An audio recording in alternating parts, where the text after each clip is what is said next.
Tak mali sme presilovku a spravili sme tam asi menšiu chybičku, ktorú Košičania hneď využili. Hokej je o chybách, ktoré využili oni. Poprad dnes hral diametrálne odlišne ako včera.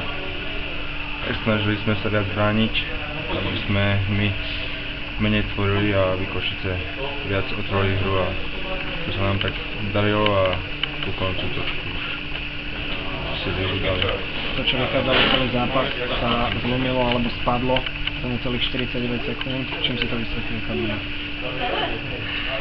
Sám neviem povedať teraz, že čím asi tým, že zrobila sa menšia chybička a v behom 2 minút 3 góly padlo.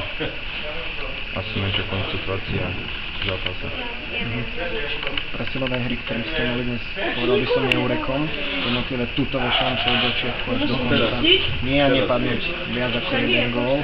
Včera, dnes ani jeden. Tak už sme mali tam v úvode v prvej tretiny šancu Miroš Kovirov zas. Išiel sa na bránke a nepromenil, čo je škoda a nič viac. Janko, dokázali ste si, že s Košicami sa dá hrať a na domácom ľade by to mohla byť vaša výhoda?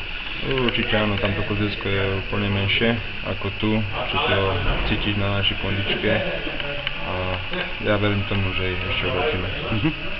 Ďakujem.